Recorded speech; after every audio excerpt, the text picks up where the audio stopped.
Henry, welcome along. Thanks for joining me in my little boudoir here in Huddersfield. We're going to talk a lot about your career and your previous roles, but first of all, you're 9 months now into your new role with British Ice Hockey. How's that going? Really enjoying it. Completely different set of challenges, but ultimately the output we want to get to is the same, which is a really good performance on the field of play and a really strong business off it, but doing things in the right way. Doing things in another way was very much the message in your previous role at Forest Green, wasn't it? First of all, I mean, you got quite a bit of media attention, obviously because of the business model at Forest Green and everything, but you yourself, the youngest CEO in the EFL, how did that come to be and why Forest Green? It's like anything that's good in life, it was somewhat serendipitous.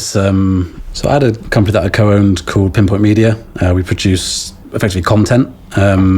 Myself and my business partner worked at that for 5 years. And I guess it got to a stage where I wanted a new challenge and he had ideas of how he could grow it on his own. So I sold my share to him. And that company does really well today. It's grown without me, which makes me very happy. And I've gone on and done what I wanted to do. So ultimately, yeah, we took something in a really competitive market of content production. We did things very differently. We won some of the biggest names out there, and we made them trust and like the way that we worked. And yeah, it got to a point where, you know, I enjoy the embryonic stages of business. I enjoy making things work, and I enjoy trying to create stressful situations for myself and that maybe other people don't. But once it gets to a point that things are working really nicely, that's typically where I want to go and find a new challenge. What was it you were doing differently then with Pinpoint Media that made you different in the market? A few things really. We didn't use freelancers. We had everyone in house, so we weren't paying day rates to filmmakers or editors, etc. We also banned the word video, which is why I just use the term filmmaker. I've not said that for a long time, but we banned the word video because film just sounds far more compelling as a product. And then, thirdly, we were about 10% the price of the typical market rate, which was around $2.5 per corporate film. So we went in at really low costs, but really high quality. And people had no option but to give us a try, because worst case, they were going to lose a little bit of money because the quality was rubbish. But once they got their final film for their website or their TV advert, etc., they were really impressed. So they become very sticky clients. And I know a lot of those clients are still with the company today.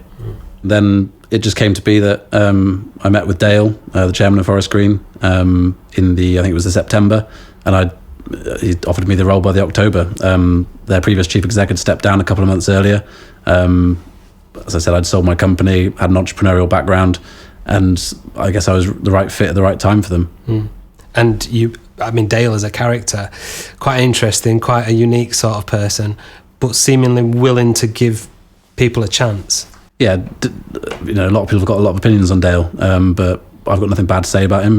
He's a brilliant guy, one of the smartest I've ever met, especially in that innovation space. And he takes a chance on people.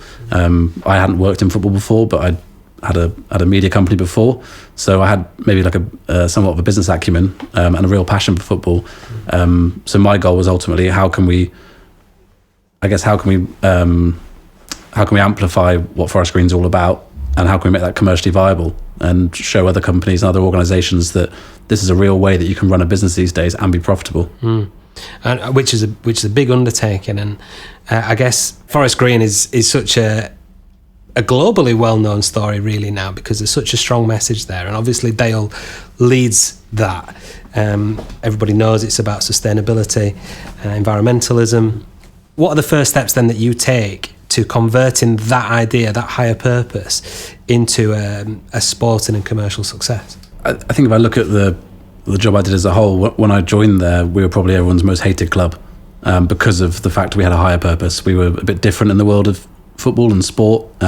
We were the vegan weirdos. We were trying to do something a bit different and do things in the right way. And opposition fans would hammer us at every opportunity they could, and they still do. You go on social media now, and the amount of steak gifs you'll see, it just never gets old. So I'd look away at the away section at the New Lawn every week, and there'd be people dressed up as butchers or pigs or whatever. But over time, as we stuck with our message, we were clearly authentic in what we did. We were consistent about how we did things. People start to come on the journey with us, whether they agreed with how we did things or not. They couldn't go against the fact that we weren't preachy about it. We weren't black and white. This is just how we want to run an organisation. And if other people want to learn from that, then they're more than welcome to. And we gave advice and guidance to hundreds of organisations when I was there. And lots of fans went vegan or vegetarian, or they bought electric cars out of their own choice. So when I joined, I saw it as, this is a really niche idea. How can we make it profitable by doing things in the right way, and show there's another way, to your point of doing things. The black and white analogy, there's a literal side to that as well, isn't there, with the change of colours, and an element of resistance as well, as apart from the mickey taking from away fans, but there must have been an element of resistance as well from the home supporters, which are obviously a key stakeholder in the club. Absolutely. I mean, I can only speak for myself. I thought the fans were vocal in the right ways when I was there. There's obviously things I didn't agree with, but ultimately, if you look at where the club was before Dale took over to where it was when I left, they were in the National League. They were in the National League pretty much every season, which is fantastic for a club of that size. By the time I left, we were in League One. Obviously, the kit colours had changed, and some of the branding had changed, and the way we did things had changed. But ultimately, that for a club of that scale or that size to get to where we got to, it does need something different. Otherwise, you just become one of those small clubs that's constantly fighting year on year. And the underdog story does get a bit old if you're doing that. So, yeah, we did things in a different way. Fans weren't always going to agree with absolutely everything, but I think fans could see that ultimately all the decisions we made were for the best interests of the club. And how about taking other stakeholders on that journey in terms of staff specifically? Did you detect during the period that you were there a shift in engagement with what staff's daily daily duties were, a sense of higher purpose, and how that affected their individual performances? Yes and no. I think Dale's such a he's so strong-minded in himself. There was never a question of, are we going to do things this way or that way? It was always going to be, we're going to be sustainable, we're going to be socially conscious. So staff didn't really need to come on the journey. They were already on that journey as soon as they walked through the door. And when we were recruited, it wasn't hard to talk to people about what we were about, because everyone knew. So people didn't come to an interview and then be surprised about the fact that there's only vegan food served on site, and we've got electric car charging points, and we're big on energy transport and food. So of course it takes a bit of time for everyone to get up to speed with that, but in my time there, everyone was so committed to, I guess, the higher goals that there was no problem with that at all. And what did you identify, first of all, when you first went in, as areas that you could develop and have an impact, and, as I said, sort of turn that vision into something tangible? We had to control what we can control, and I'm the same now. And in any business I get involved in, we couldn't necessarily control the crowd sizes. We were based in Nailsworth, which had a population of 5,000, I think, and our stadium held 5,000. So if you look at it like that, we're probably the best supported club in the world, was the message I used to give. But we were never going to fill the stadium unless we were playing the likes of Bradford City or Bristol Rovers, who might get close, or Cheltenham Town, which were the bigger clubs within that division at the time. Exactly, yeah. Right. But what we could control and really maximise was partnerships and retail. We gained this overseas audience. We had 120 international fan clubs. I think at one point 46% of our retail was going overseas, and those fans didn't start supporting us because we were really good at football. They started supporting us because they loved what we were about off the pitch, and that we were more than just a football club in their eyes. And then partnerships grew by 5 times when I was there. The likes of Corn and Oatly and Bolt and Innocent Smoothies, really global players getting involved with Little Old Forest Green. They were the 2 areas we can control in terms of partnerships and retail. Match day we made as good as we can, but there was huge limitations on the stadium, which is why obviously they're moving now to Eco Park, the world's first all-wooden stadium.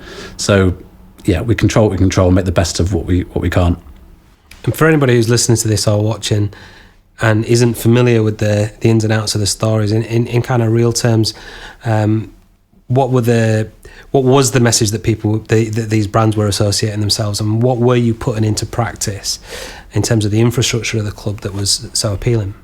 They were aligning with the world's greenest football club. That moniker was given to us by FIFA, which is very handy.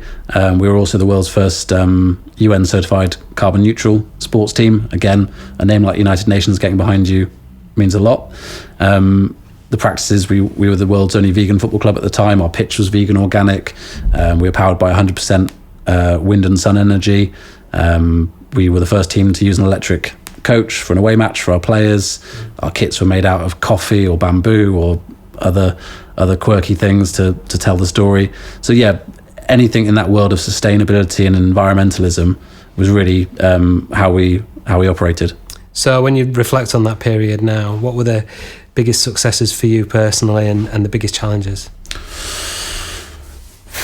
I think on the pitch, obviously, everything culminated in promotion to League One. We had a really good team in the back room with football operations and director of football and commercial, and everything was pulling in the right direction that season. And that was very much a culmination of our work. We were profitable year on year. It allowed us to invest further in the squad. There was a good feel-good factor around the club. Fans were on board. We had a great coach. And ultimately, that's no matter how good you do off the field, the fans judge it by how you do on the field. So I'd say that was definitely the biggest success. Challenges. People always ask me, was it hard to run a vegan football club or whatever? Genuinely, no. It was far easier actually, because we were the only club putting sustainability into the DNA of what we did. So when it came to commercial conversations, we were the only game in town, and we stood out. Our story was different, our messaging was different, how we held ourselves was different. And no, of course there were challenges along the way, but ultimately I would say it was a far clearer journey than many might think. How about dealing with the owner then? Because I know you speak highly of him, you have a good relationship, but he has quite a high public profile at the minute, and lots of people are seeing he's quite a character, with some very strong ideas. That must have been a challenge as well to deal with that and put some of those ideas across and I guess be the conduit. No, I'd love to tell you that it was harder than it was. Dale and I are very different. We're similar in some ways. Dale's different to a lot of people, right? But no, there were things. I don't agree with everything he does. No one agrees with anything that anyone else does. But no, on the whole, we got on very well. We respected each other. I ran the organisation as if it was my own. It was my own money. It was my own people, my own time. And I think if you go into it looking like that, you're always going to make decisions that are best for business.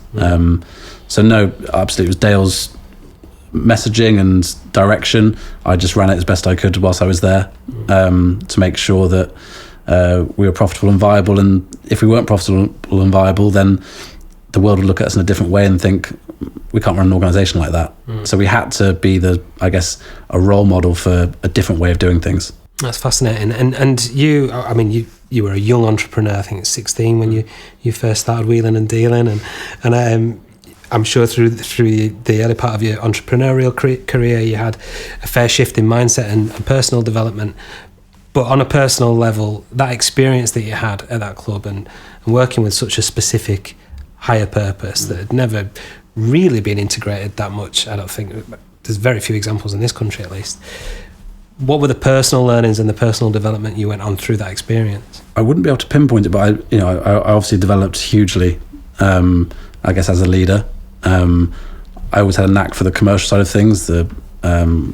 That's always been ingrained in me, and that's one of the reasons that I left school at 16 and managed to turn it around, I guess, because I understood what makes people buy things and what makes people tick.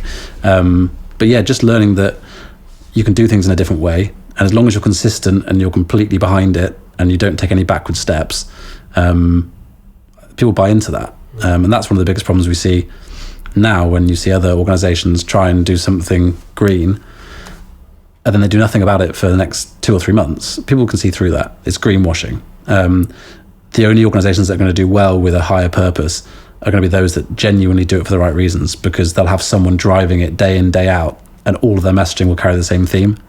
So yeah, maybe I learned a fair amount about that, how to do things differently, but you have to be super consistent with it. And committed to it and put it at the core of everything you do. Has to be authentic. Yeah. Okay, so how do you now, in your new role, translate those learnings into a completely different sport, a sport that has a much different profile, certainly in this country, and an organisation that's, it's an organisation, it's not a club, so the difference is there, right? Absolutely. I could have walked in and made it the world's greenest national governing body, but it wouldn't have been the right thing to do. Our challenges are that we've got some phenomenal athletes and some phenomenal teams from 16s, boys and girls, up to the senior men's and women's. How do we give them the most professional pathway? How do we give them the most professional environments to train and compete in? That's really my focus at the moment. We're absolutely about to release a strategy from 2024 to 2030, and sustainability will be a big part of that, because I have a genuine belief that it should be. Any organisation that doesn't take that seriously are looking at things wrong. It's the right thing to do, and it's a smart thing to do. So, the challenges are very different. There's a lot more governance and compliance because you are dealing with a national governing body, and you are responsible for, a far bigger remit in that sense. But day to day is somewhat slower. There's more time for decision making because you're not having 2 home games in a week or traveling around the country to watch games. So you've got more time for decision making, and you can be a bit more. There's an expectation you can be a bit slower in how you get to places. But being how I am, I want to get things done as quickly as possible, and there's a hell of a lot to do. So it will get there quickly, but it feels like there's less pressure to make rapid decisions along the way when you're running a governing body. It's a great opportunity for you, isn't it? It's still at a young age, and still at, with so much ahead of you, to actually take something in a relatively embryonic state and really create something long term. Absolutely. Ice hockey's one of the most popular sports in the world, right? But in this country, it's the best supported indoor sport, but it's maybe not on the level of football. Of course it's not. But there's teams in the elite league getting 4,000, 5,000, 6,000 fans a week. So it's no different really to League One of football in that sense. Ice hockey being as popular as it is around the world, why can't we make it one of our most cherished sports here? So I really do think we can. And it's a great opportunity because I want to see GB do well. That's very much under mine and my team's remit, is how can we get the senior men and women to the Olympics? How can they do well at the World Championships? How can we make sure that every player feels valuable on the journey with us? So we're going through a huge shift at the moment in terms of how we communicate and engage players and coaches through that performance pathway. Are they the sort of big wins that you've identified that you can have an early and immediate impact in? Yeah, the moment I walked through the door, it was obvious to me that everything needs to be professionalised further. There's a lot of really good people in ice hockey giving their time, commitment, expertise to it. How do we make them feel more valued? How do we make them stick with us for the entire journey? There was a fair amount of attrition because maybe they hadn't had someone leading the sport in the way that I do previously. So for me, it's about making sure everyone comes on the journey with us, is treated in the right way, shown the value that they have to the organisation, and shown the clear role that they have in getting us to our vision. So that's a big part of what we're doing at the moment, is making everyone feel part of their own area, but also part of the wider goal. That's really interesting. How do you actually go about doing that then, Henry, in terms of giving people, I guess, autonomy and purpose and meaning to their work, right? That's what everybody looks for. Absolutely. I'm a big believer in autonomous accountability. I've said it a number of times, and that's about trusting someone to do the job better than you could, right? You bring in experts, whether it's in performance or nutrition or sales or marketing or finance. The idea of micromanaging them is just crazy to me. You might as well do it yourself. So ultimately tell people where you want to get to, what your expectations are, be really clear, show them how their role and their output has an impact on the bigger picture, and then let them get on with it. But give them support along the way. Don't make them feel ostracized or alienated. They can be very open with you about any challenges or any support they want along the way, but let them get on with it. I get the sense that this is an ingrained kind of instinct in you rather than a learned behaviour. I'm interested to know where that came from and where that idea of autonomous accountability comes from as a young entrepreneur at 16, and the learnings that you had through that experience. I don't really know. I think maybe I'm wrong. No, you're probably right, but I just think I've never really looked at it, and I'm not one for much self-reflection. That's probably an issue. But well, you clearly didn't like being told what to do, or necessarily feel that higher education had to be the path for you that a lot of people feel comfortable within. Yeah. Do you know what I mean? There was a moment where you stepped out of your comfort zone or other people's comfort zone. Yeah, I had to. So maybe if I were to analyse it quickly now, I would say that I had to be autonomous and had to be accountable to myself, because if you haven't got any qualifications, and I left school with just GCSEs, so I didn't go to sixth form or anything. So if you do leave school with that, and everyone else is going off to sixth form or university, and they've got like a more traditional path, and their CV is going to look good when they step into the world of work. I had to do things differently, and I wasn't one for authority, I guess, which is probably where the autonomy comes from, to let me get on with it. And then the accountability is, if I didn't do well for myself, then I had nothing to fall back on. So, yeah, you've just analysed me very quickly. So, yeah, that would make sense. Yeah. Is there an element as well of, I'm thinking aloud a little bit now myself from my own trajectory of going through sixth form, college and university, where that autonomy is taken out of your hands, but it's comfortable in a way, because you're kind of being told what to do. Someone's laying out a structure for you. Someone's giving you classes to go to and a routine to follow into your early 20s. And actually, perhaps for everybody thinks that going to uni and stuff is a way to get autonomy and a sense of freedom and independence. Perhaps it's not. The way I see university is that you shouldn't feel the need to go if you don't want to go. But it almost feels like a bit of a black mark against you if you didn't go to university. People just expect that, like, the amount of times people said to me, "Oh, where did you go to uni?" Yeah. And like, oh, fucking hell. So, I think I want my doctor to go to university. I want my lawyer to go to university. But and anyone else that wants to go to university to further self-develop themselves or find themselves, I guess, then that's fine. But there shouldn't be a need that you have to go to university. Yeah. I would always hire on what I see in front of me and what people have done in their career over what they've maybe achieved academically. I just think life experience, you learn so much so quick, especially when you're thrown into the deep end and you've got to do things, you've got to figure it out quickly, right? So yeah, I don't think that's my feeling on university, is you shouldn't have to go, but if you want to go and you feel that it's right for you, then absolutely it's a good choice. So what was that journey for you then? You left school at 16 with no GCSEs. And I had to have some GCSEs. Oh, sorry. Yeah, that's the one thing I've got. Let's just pretend you didn't, for the sake of the story. Yeah. With GCSEs, but with a need or a drive to go out there and make something of yourself. And did it matter what that looked like at that time? I don't think I even had that drive at the beginning. I left, after school, I worked every retail job you could think of. I worked in Argos, I worked in the pasty shop, I worked in JJB Sports, I worked in everywhere, right? And I couldn't keep a job. I was getting sacked from all these jobs for various minor demeanours, and it got to a point where I had to work for myself because I had no qualifications and I had no one to give me a reference. So I got to 20 and then had to go into the world of, right, what do I do? And I'm always best when my back's against the wall. My back's against the wall.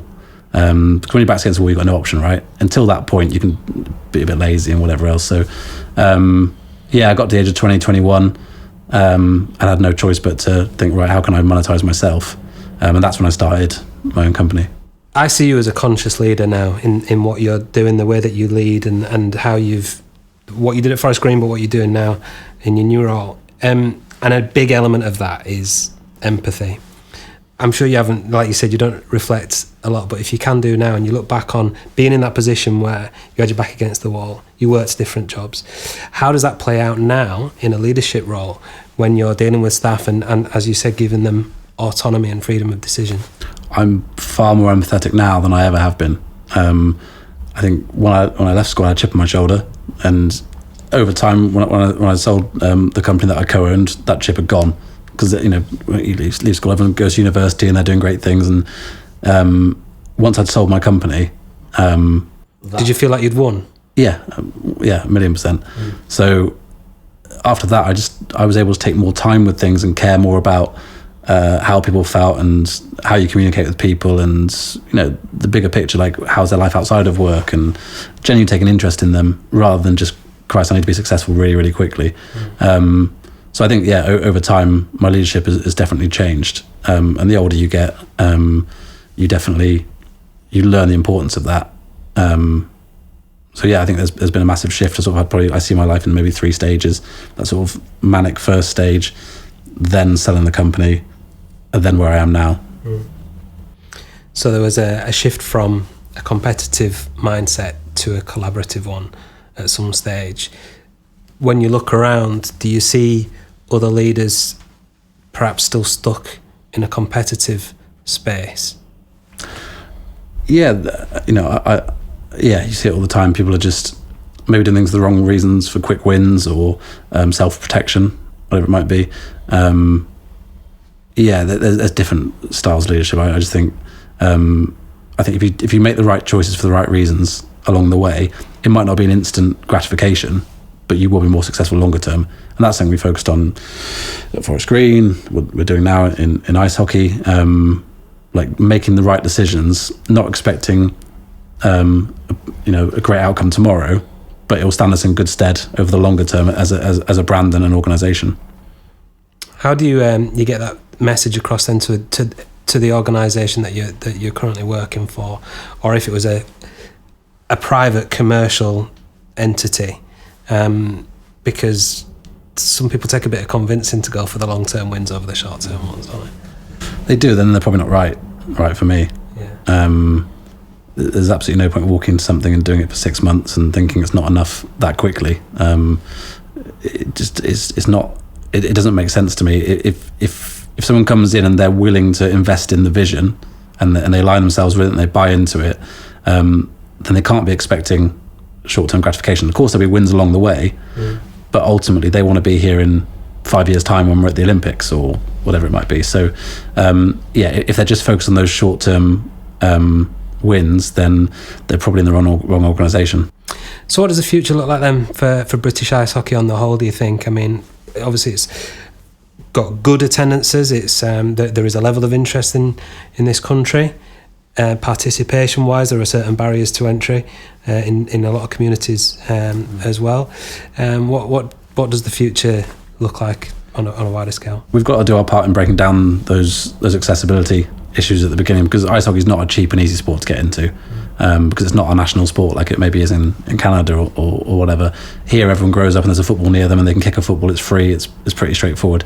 Ice hockey, you've got to have all the gear, you've got to find ice time, you've got to learn how to skate. Like it's a really difficult sport to get into. So we need to make sure that we open doors for those that maybe struggle to get into it for whatever reason there might be, and then we need to lead them through the pathway and make sure they're looked after both on the ice and off the ice. And if they're good enough when they get to 16, then they'll come into the GB squads. But I think ice hockey's got a really bright future in this country. Both the senior men's and senior women's are on the right trajectory. There's loads of upside with our women's program, so we're investing hugely in that. And the men's program have performed really well over the last few years. So what can we do to make that more consistent? So we're working with them now to understand, I guess, all those little wins that we can build into the performance program to, I guess, make their environment easier for them to give 100% every single time. And on a sustainability side, engaging partnerships in the way that you did at Forest Green, albeit it's going to be a very different kind of challenge, not least because ice hockey fundamentally is, in this country or countries where we don't naturally, I mean, we do get cold weather, but we don't have ice rinks everywhere. You've got to create that.